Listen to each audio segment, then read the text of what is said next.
We are getting ready to go. Hi, Annette. Hi, Pam, Vivian, Dawn. Vivian. I love these people that come on. Suzanne, Hi, Don. Katie, Kristen, Kat.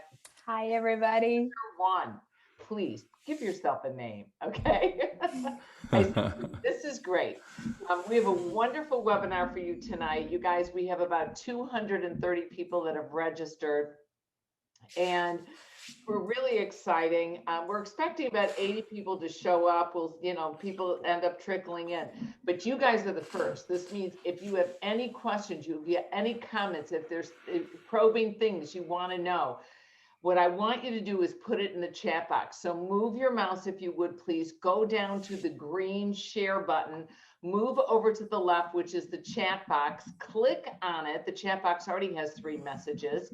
And I love Mary from Arnold, Luann from Iowa, and hi from Rocky in California. Rocky, I see you all the time. Thank you for joining us again. Hello from Harvard University and Dawn Stennis, Raleigh, North Carolina, Madison, Wisconsin, Diana, New Jersey. Love it. We're getting people from all over the country, and I have these amazing presenters with me. I have Fraser Quelch. He's an internationally renowned expert, and he is the founder of the revolutionary training system, TRX. I never heard of that. Anyway, he's an award-winning presenter who's been featured at conferences and events all over the world, including an appearance and the TEDx stage. And then we have the adorable and energetic, no, not you, Robert Linkul. We have Siri. I don't even know how to pronounce your last name, Siri. I didn't practice. How do you pronounce it? Chilazi. Chilazi. Oh, I love it. Perfect. It's easy. It sounds like a new type of skirt or something. It says Chilazi. Okay. I love it. She's an SCW ACE AFA certified fitness professional. She's also one of our favorite presenters. She's going to be at our Live Stream Mania conference. And she's got nearly 15 years of experience in the fitness industry. And her background is in ballet and jazz. And she does rock the bar programs and cardio yoga. She works a lot with Xavier. And she's got specialty certifications in just about everything. We're really excited to have her here. And we have the world-renowned Robert Linkul. I mean, he is cute and charming. Not cute and charming. Oh, come on. But you're incredibly well-educated and motivating. So thank you. Don't try to stroke the hair. He's the owner of trainingtheolderadult.com. I'm going to ask Mike Lieber to put that in our chat box for us. TOA, Training the Older Adult. And he also is an internationally renowned presenter and featured for his teachings on resistance strategies for the older adult and those with physical limitations or decreased quality of life. He's got a wonderful certification, which I am going to take. I'm going to be very excited. Ann Gilbert and I are going to do it together. Awesome. So yes, I'm thrilled about that. But this is obvious. I have a personal interest in this. I am one of those older adults, 62 years old. And I was playing pickleball 2 weeks ago. This is humiliating. And I twisted and I ripped my meniscus. So now I'm in physical therapy. I'm doing this strength training. And I realized, you know what, Sarah? You ripped your meniscus on your left leg and your right leg sucks too. So I am doing all this strength training with my PT, and I realize I've just got to pay more attention. So what I'm going to ask you, Robert, is this is a really broad question. We didn't even talk about this, but how do we train the older adult? Where do we start? Well, that's a great question because we all have that default answer of, well, it depends, right? Where the individual, the client is. We want to be able to give some type of functional assessment to see where our clients currently are, what ability they have, and what their training outcome is gonna be. Is it performance? Is it a limitation to overcome? Is it improved quality of life, decrease of pain, increase of function? And we try to replicate some fairly functional movement patterns that we'd see on a regular day: hinges, squats, pulls and presses, overhead actions, loaded carries, up and down from the floor, up and down steps, We train those actions. We load them. In some cases, we overload them in the hope of creating that stimulus that starts to get us strong, stable, capable, able, coordinated, reactive, and maybe even powerful. And then we start to become a more stable being that's no longer a fall resistant or a fall risk, and very capable in playing pickleball and not hurting themselves. So that's your ultimate goal is, to be able to maintain your quality of life, your efforts of life, what you do on a daily basis, and not have that, nagging voice in the back of your head. Am I too old for this? Am I going to get hurt doing this? We want to be strong in that foundational strength and know I got this. You put in the groundwork. Now go out there and go play. And I really have to agree with you. All right, I was stupid and I was wearing running shoes on a court. So let's not go there about my level of intelligence and awareness of my own limitations. I'm a skier. I skied all winter. I must have skied. We went out for Colorado for a whole month. I must have skied 20 days. Black diamonds, crazy woman. But then I go on a court and it's like, Gotcha. It's that versatility. Yeah. I also need to train for, and I also need to dress appropriately and take a little more caution. Siri, you brought up, like before we turned the camera on, you brought up posture and balance. And I'd love you to elaborate on that, please. Yeah, so all of the things that Robert mentioned, right? We want to be agile, powerful, coordinated, flexible. In order to get there, we need to do many, many different things. So this point about versatility, cross-training is so important. It's important at any age, but I think it really becomes even more important as you're thinking about training older populations, is you really can't put all your eggs in one basket when it comes to the training. But then the second part of that is, how are you executing that training? So if you're squatting, if you're lifting weights, when you're doing the pushes and the pulls, are you doing them with proper form? And what type of body do you bring into those exercises? Because maybe you start out with a past history of injuries. Maybe you start out with functional or structural imbalances in your body that need to be factored in how you train. Maybe you need an extra warm up on one side. Maybe it's super important for you to release and roll and do self-myofascial release on certain muscle groups before you do certain type of exercises. So that's the part about posture and about execution that becomes really important, and particularly for folks who don't have a strong background of a lot of exercise. So if someone's if they've been working with personal trainers and coming to classes for the last 30 years, chances are that they have relatively decent form. But if we have those folks who are getting newly into exercise in their 50s and 60s, it's really important to set them up with the proper form in anything they do. Yeah, I really like that. And, you always want to check where you're at. And when I find, Fraser, what I find interesting is, how do I measure myself or look at my progressions or see where I should be if I'm using a TRX? Because I'm using, my body weight, part of my body weight. How do I measure that? And how would I progress or regress an exercise? I mean, on a suspension trainer, it's really just paying attention to what your angles are, where you can start. And then one of the cool things about it is I got to go back, because when we talk about your question earlier of like, how do we train the older adult, is a great one, but it's so loaded.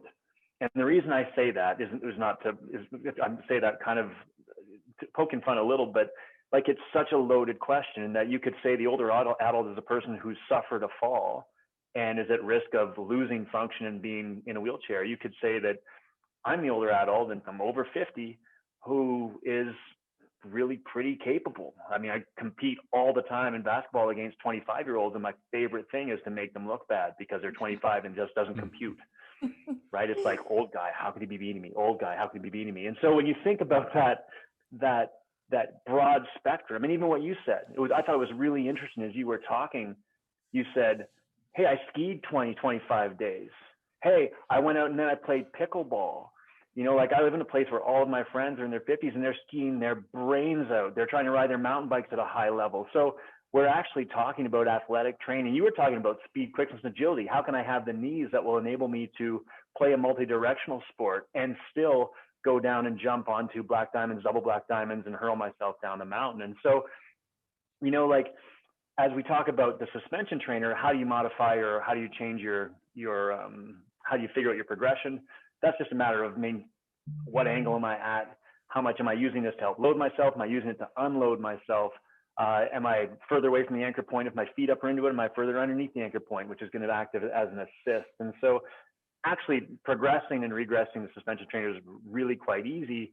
When you get to some of the lower body movements, it's, hey, can I load this? Like once I've finished unloading it, where the suspension trainer is my friend, then I get it so the suspension trainer is just helping me support my body movement. And then for a lower body movement, you get to a point where it's like, hey, can I introduce external load to make this harder, whether it be in the form of a weight vest or a dumbbell or a kettlebell or whatever happens to be. And in some of those movements where you don't need both hands to hang on to the suspension trainer, that's quite possible. So, I mean, that's how you would actually use the suspension trainer to modify movement or to keep track of it. Just as you're paying attention to your angles, your body will let you know. Great. And what's interesting is we got a question for Robert from Diana. I don't know if you got to see that, Yeah, Robert. Yeah. Diana is asking that she's going to be teaching a senior class. She's going to be teaching with these people. They don't dance. They're using a chair. How can she needs to increase their strength and their balance. How does she do this with just a chair? Yes, she can do squats and lunges, but do you have any additional ideas for her? Yeah, this is a very common issue. We see it breach all the way out into boot camps and park work, where the easiest thing to train without equipment are all your pushing muscles, right? You can do push-ups and you can do dips and you can squat and you can, those are all pushing muscles, and then you can core yourself to death. What we need most, in my opinion, as we age, is more posterior chain work and transitioning with load. So when you're out in the park and you're outside and you're training wherever you're at, you have nothing to hang on to pull, no resistance to row. And so I know you say you have limited equipment. Depends on how important these people in this space is for you. Go out and campaign to get some money, to get some bands.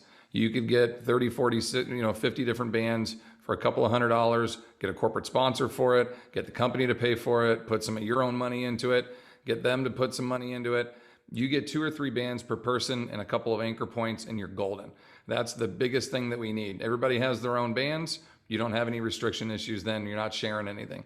So that's been a big priority of ours. We actually have a grant and a campaign within TOA where we are pursuing sets of bands, funding for sets of bands to take to retirement homes just to give to people. It's a door anchor and 3 bands. It's like $28 for this whole set. And at least they've got something they can pull on now. And we include in there different exercises and single arm rows and pulls and bicep curls and upright rows. But you got to have some equipment. I know. I wish I could just say, like, here's some great body weight work. But for the most part, you're missing the boat in terms of what they need the most. Older populations, forward head, forward shoulders, collapsing bodies. We need stuff that's resisting them up and back to improve that posture and improve that core strength. And then if you have opportunities to have them carry things, even lighter weights, 10s and 5s and 15s, just out and back for different distances, it's just continued tension on the body. It's not wrecking them, but they're stabilizing and carrying. So I know it's not the best answer, but this is an answer to what you're trying to pursue and to give the best quality service for them. Get out and campaign and champion some money and help build that program. And just so you guys know, Mike Lieber, I'm going to ask you to put this in the chat box. We have a whole band kit, SCW does, and they're all 50% off, which means take the savings and run. If you need a little extra savings, hit us up afterwards. Mike Lieber will put the product store link in the box. And the other thing I want you to think of is, it's the pulling exercises are very important. One of the things I found that's very, very important is also that mobility in the hip, because I think that's part of the reason, like, I injure myself. You're nodding, Siri, and I think you please share your thoughts on this. Yeah, one of the formats that I'm a master trainer for, like Sarah mentioned at the beginning, is Rock the Bar. It's a format that combines bar fitness with authentic belly dance movements and technique.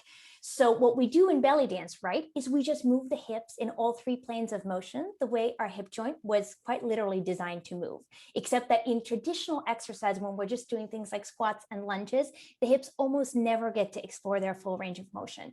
So Diana, something really simple that you could do, and we do this in our bar classes, we have a bar instead of a chair, is you could set people up in front of that chair, use it for support, bend the knees a little bit and start rocking the hips forward and back, side to side, doing little hip circles, maybe doing some of that while gently lifting one leg, maybe practicing balance by having them come onto their toes. So lifting the heels up and then still holding onto that balance, lifting one leg off the floor to test their balance on either side. So bar might be a really great place to look for some good balance training ideas using the chair. Yeah, and I have seen in the park, right near my home where I walk my dog, all three of you know I was walking my dog earlier, and I saw a bunch of trainers out there and they use the trees, and what do they hang on the trees, Fraser? Well, I presume they could only be hanging suspension trainers and bands. Suspension I mean, that must be trainers the on only the thing. trees, and if you want to talk about great pulling using your own body weight, it worked really well. Do you guys have, I'm just wondering if you have this, do you have any type of TRX or type of trainer where you could have two people holding and pulling against each other? I mean, you can certainly use the suspension trainer for that. In the past, we've kind of jiggied it where you take two of them and then, or one of them lengthened out and you have one person working on each handles, or two of them like that. That's easy for sure. But you know, we've got more anchoring solutions for things like trees. And you can also wrap a suspension trainer on a vertical ankle, or sorry, a vertical anchor like a post, or you can use fences. So, I mean, if you're working out outside with folks, I mean, inside is easy. There's door anchors or overhead anchors like the one you see behind me. But those anchors come in various lengths. So if you get a really long anchor, you can actually wrap it around a tree and extend it down and that sort of thing. The one thing about the chair, just to finalize, and there were some amazing ideas for Diane, depending on the weight of the chair, but they're those little plastic chairs that can be moved around easily. You could easily use the chair to lift it, to like lift, shift, rotate, move, like Robert was talking about. And as people progress, obviously, so that they demonstrate a competency to do that, you can actually utilize the chair as a load, and it tends to be light enough that as you start to move it around in different planes of motion, you can start to contribute or elicit the kind of hip mobility, T-spine mobility, ankle mobility that Siri was talking to under loads that they might experience in the home and increase their function. And so, again, that's part of a continuum. You got to understand the capabilities of the people you're working with for sure. But depending upon the weight of the chair, that can be totally appropriate to lift, move, rotate with, etc. And that's a great thing, because Stacy, who responded, I think, to Diana's question, was, I use a chair for my senior classes, but I try to aspire them to get out of the chair and maintain stability on their own feet as much as they can tolerate.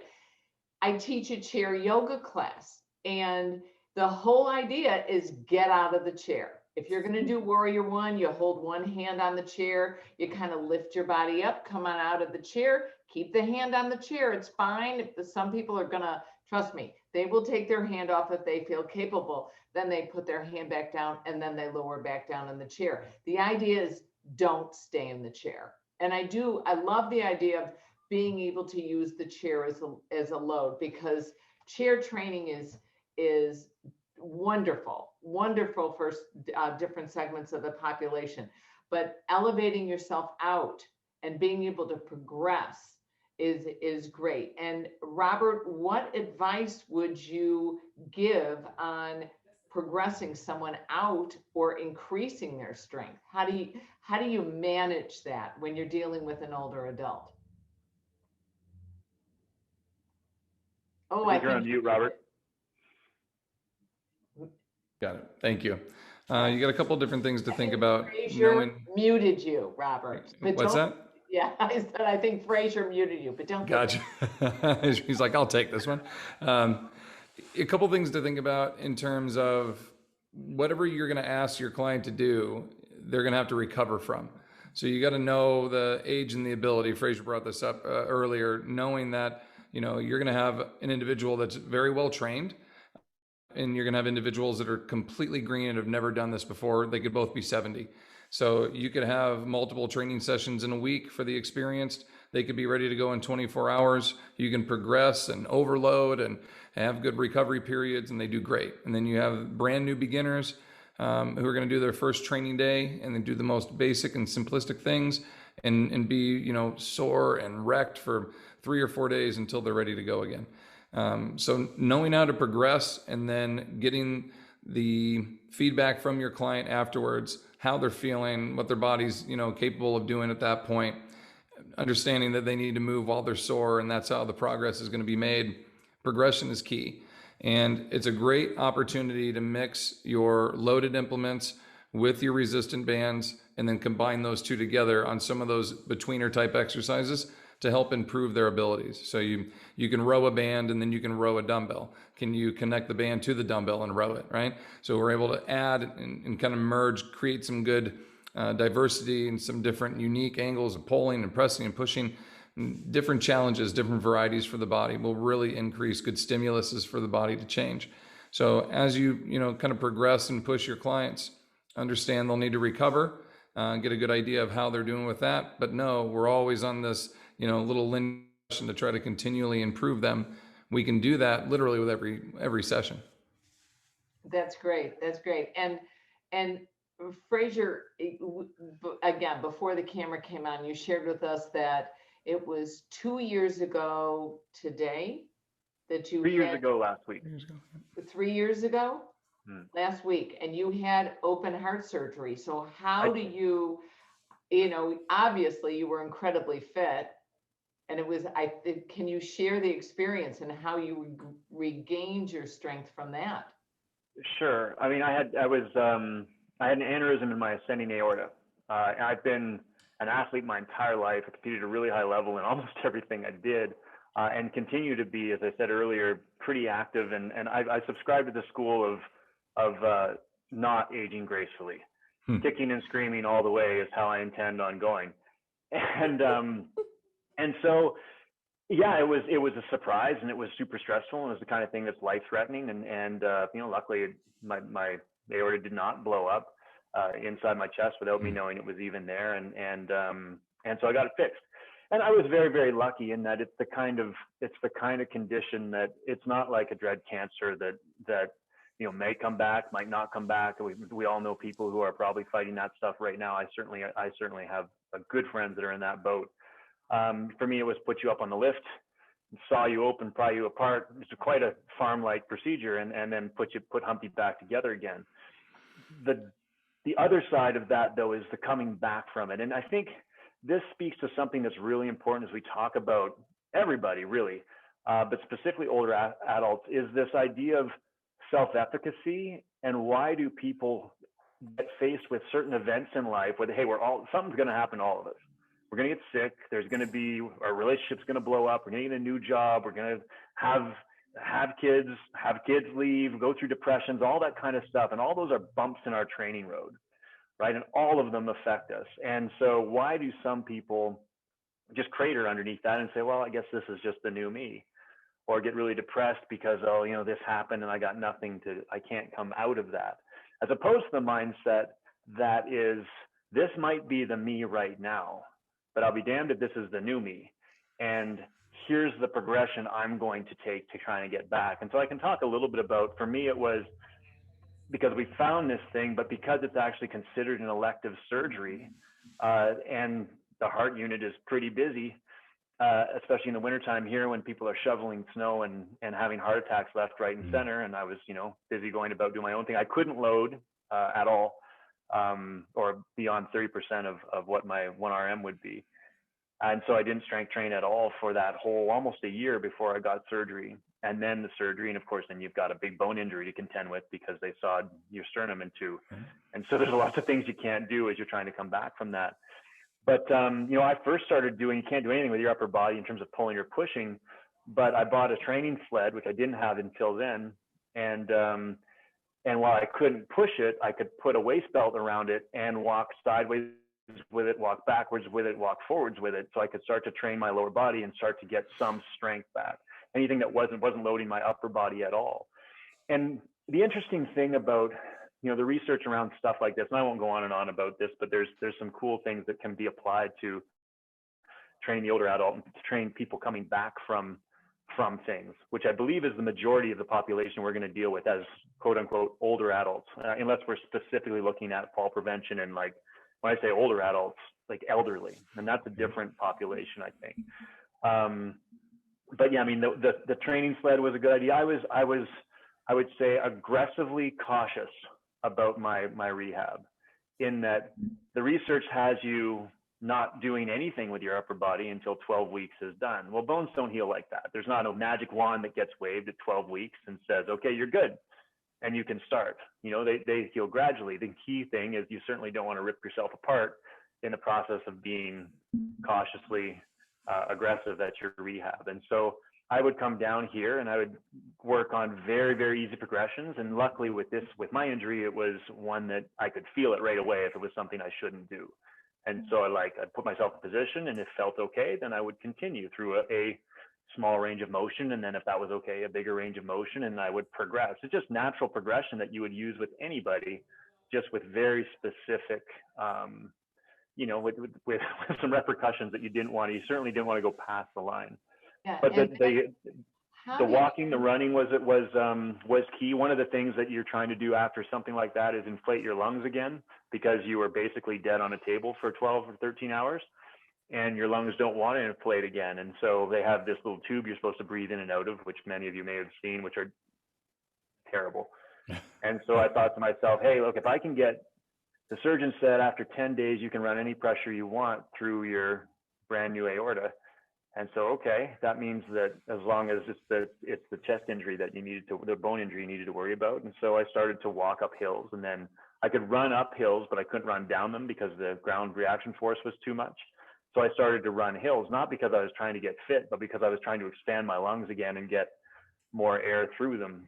If you're dealing with somebody who's on any kind of beta blocker, that's just an awful drug, because it's like a load limiter on your car, right? It takes everything and brings it way, way down. So if you've never experienced that, I suggest you look at it, because you feel like, for me, one of the sports that I've done has been a cardiovascular athlete, is a big part of my athletic career. And my max heart rate before, I could race at 175 of my heart rate, and I couldn't get over 140.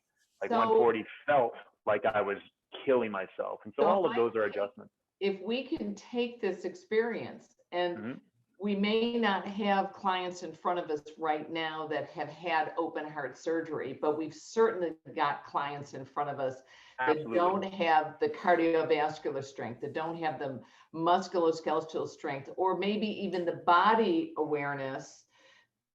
No, this is too much. Okay. Right. And Siri, I'm going to come back to you, because I really like the way you said, you got to watch their posture, and you got to give them mobility, because you can almost see, like, this is too much for me. You can see it. How do you navigate through somebody that is deconditioned to pull them back up?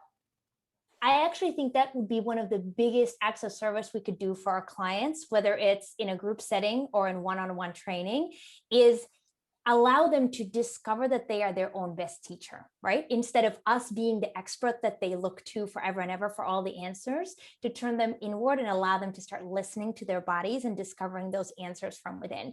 That's a little bit easier when you're one-on-one, because you can fully customize your training program to that person. In a group setting, we don't have the luxury to be quite as customized. But Dawn Stanius is a mentor of mine who's actually here tonight. She always says, you shouldn't feel like a truck hit you after a group exercise class. So there are things we can coach our students to do and tell them in terms of what they should be feeling, where and how it should feel the day after. If you do feel the day after like you were hit by a truck, that's a sign that you need to take a rest day, right? So we can start over time giving our clients and our students these tidbits that help them tune into their own bodies and start listening for the cues. I have to say one more thing, which is, Fraser, I was so inspired by your story. and I've had nowhere close to the types of injuries that you have had, but I have always found that my injuries have been my best teachers because they have forced me to re-examine what I was doing, notice how it was not optimal. Maybe I was doing too much hip flexion and too little hip extension, or maybe I was doing too much impact, or everything was in the sagittal plane and I have to diversify, right? I wouldn't have noticed that if my body hadn't sent me a pretty fierce signal that it's time to reevaluate. And then those injuries also made me get more creative, and they made me start doing things I wasn't doing before. Going back to this point about diversifying our regimens and being versatile. So there's a way when we get clients who have injuries or limitations, so to speak, to reframe that in a positive way and say, hey, this is an opportunity to, first of all, tune into your body and listen to the signals that the body is sending you, but to become a better, more well-rounded athlete while you're at it. That's great. And Robert, we got a question here that said, how about clients and ourselves and exercise? How do you exercise safely with osteoporosis? Yeah, I was typing her back. Sorry for the little noises there. I wasn't aware my typing was picking up on it. But a big component that helps us, aging populations, especially because I kind of say, like, the clock's ticking, we got to do this a little bit more aggressively than with the younger populations. But eccentric training or time under tension works exceptionally well to get people pretty strong pretty quick. So when you're working with somebody that has some bone degeneration or softening of the bone, and they really need to get that tightened up, tighter, you can have 2 or 3% increases within as little as a year, depending on how hard people are working.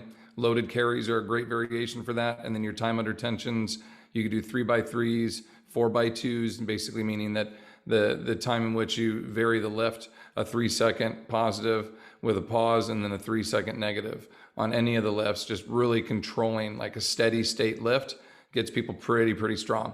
And then on the flip side of that, if you can start to introduce power training components with older populations, they don't necessarily mean bounding, jumping, skipping, box jumps, any of that. But if you can get people to start moving lighter loads rather quickly and then eventually release them, so get them throwing sandballs, sandbags, medicine balls, slamming on the ground, tossing, vertical throws overhead, chest passes for distance. These are, small implements, 4, 6, 8 pounds, that they can learn to accelerate rather quickly. This is all implement tracking based movements that help with spatial awareness. So this is actually a fall preventative component included. But all of that really has a very deep bone density response to it that should help in a pretty quick amount of time. If they're doing that 2 to 3 times a week, a year and a half, you could have really good responses. And how do we've got a really great question here from Leslie.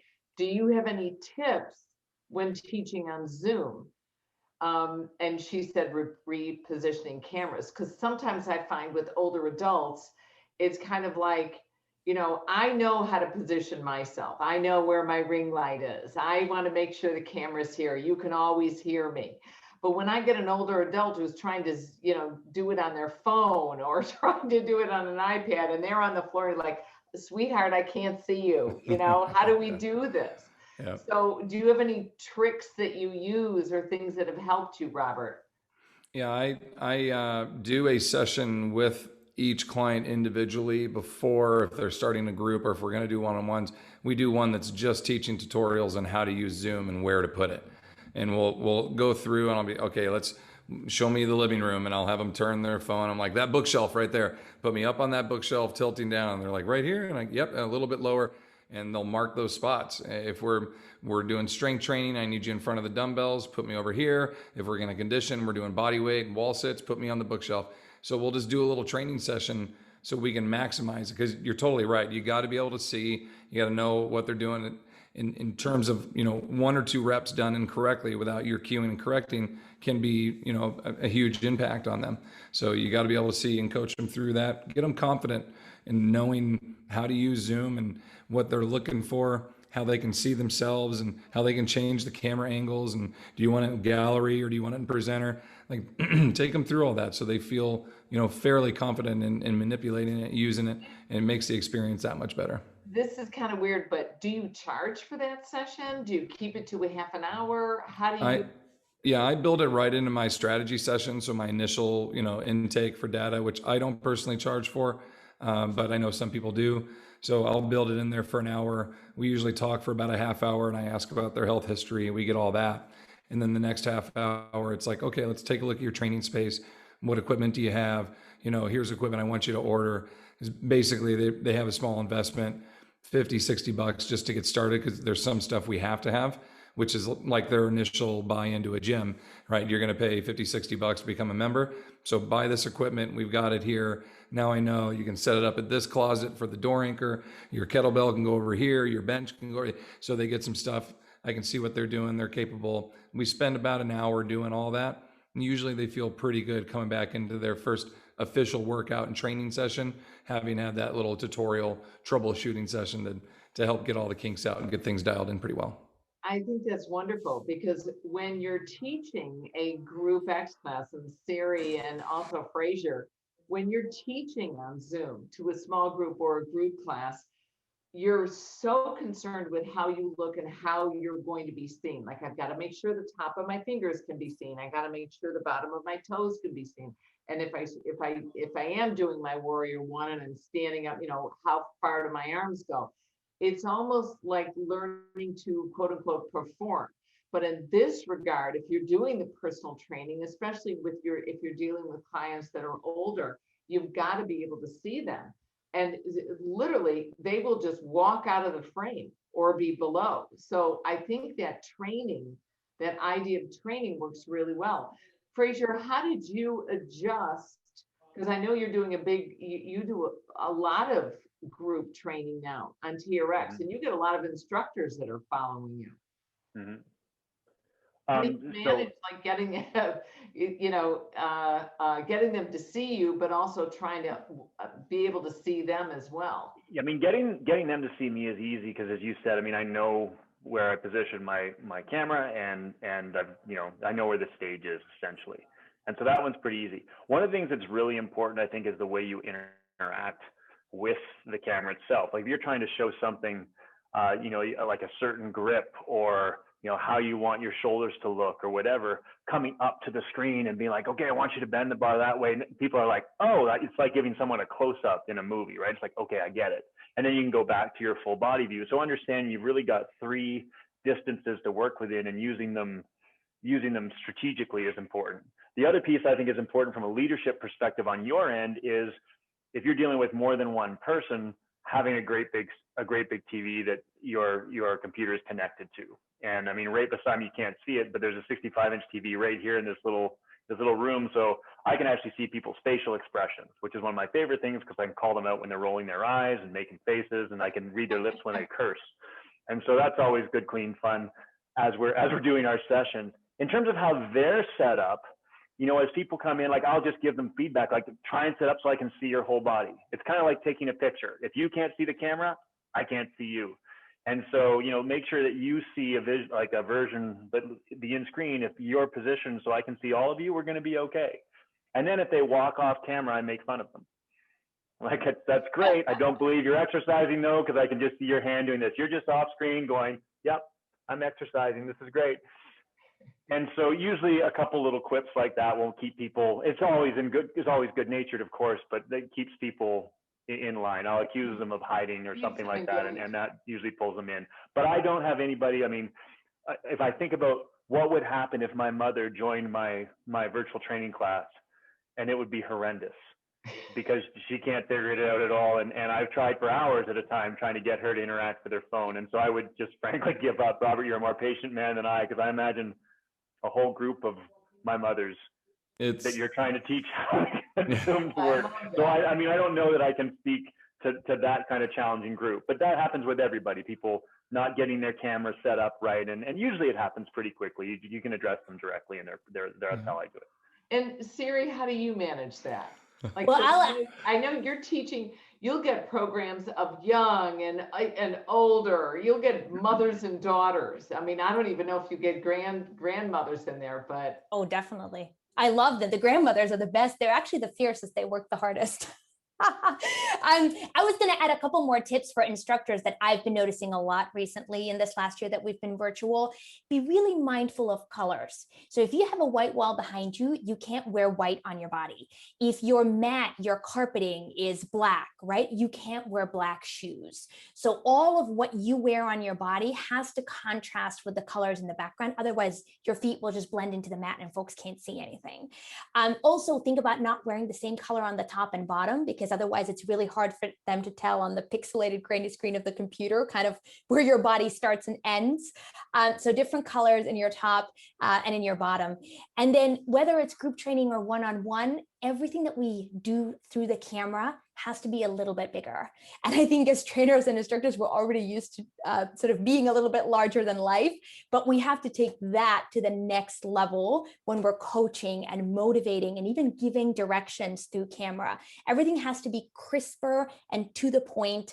I've started planning out my cues in advance like never before, because I want to say exactly the right thing and nothing more so that they can hear it and it can land and have the impact that I want.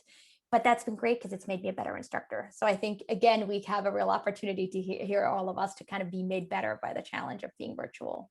I think that's great. I really like that. And we have a great question from Pamela, and I'm going to throw this at you, Robert. What movements are helpful for arthritis, pain, and stiffness in the spine area?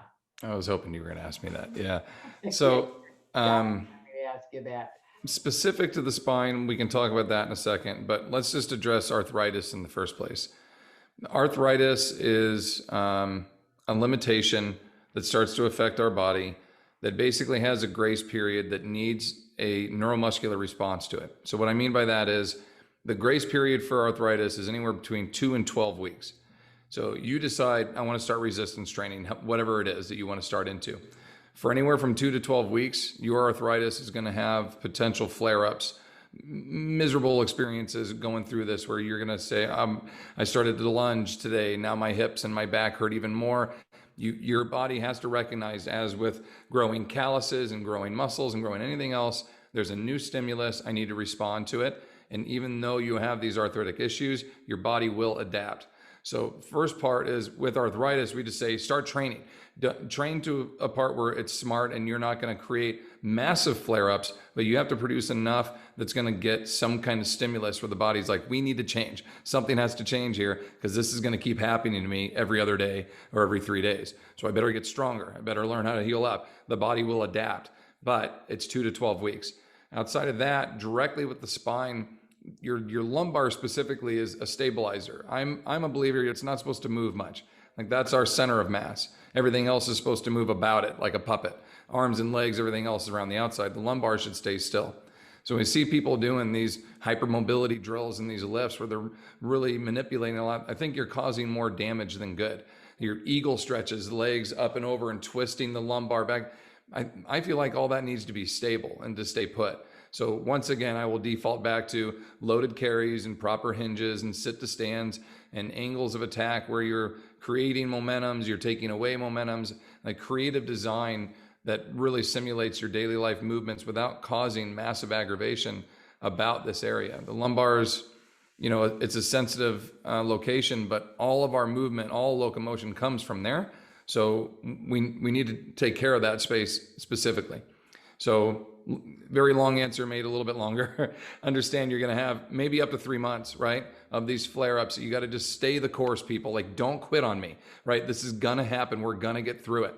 And then on the other side, get their responses, get the information a day or two. How bad was it? How big of a flare-up? 1 to 5, 1 to 10, like get that info so you can start to see, I got to back off a little, or we didn't do enough. We can step it up. And eventually you'll find a happy medium where their back won't hurt so much anymore. Arthritic pain's not such a big deal. And we're, again, making those progressive little steps towards higher function and better quality of life.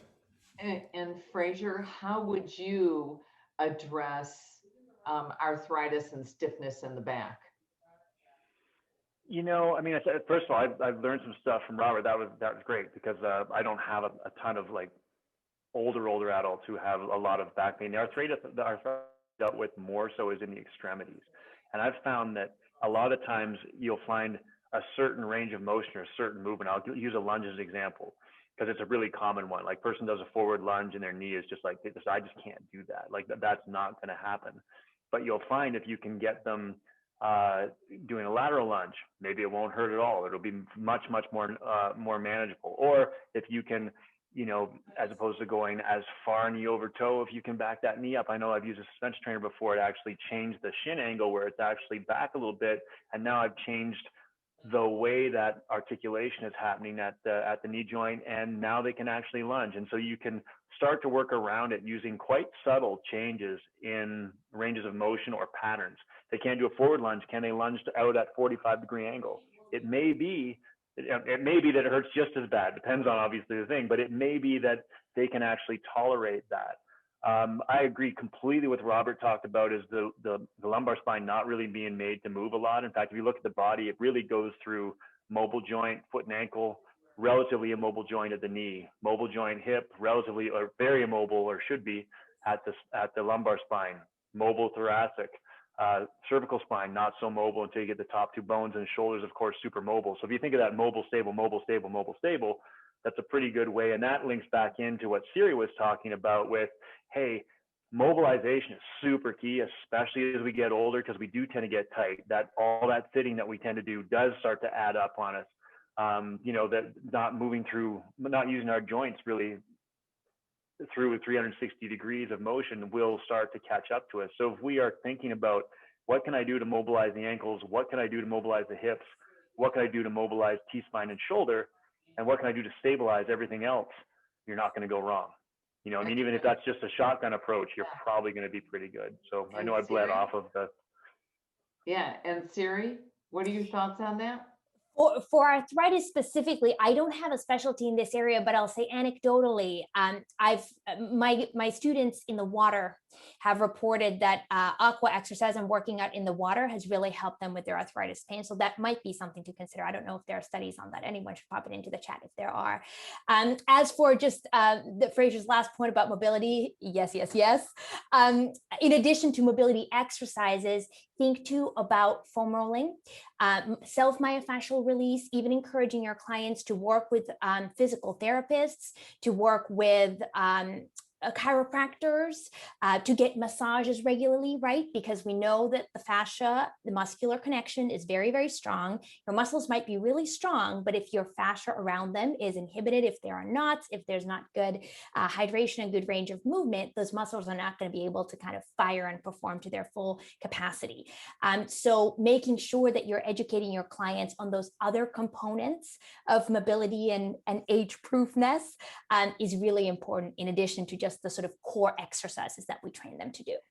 That is great. And I can't even believe it, but you guys, we're out of time. We are out of time. So I'm very quickly going to share with you. I hope you guys can see my screen. We just launched our live stream Mania Express, which is less time for less money, which is great. We love less time and we love less money, but the same number of workshops and presenters and CECs. And I'm going to share a little video with you guys.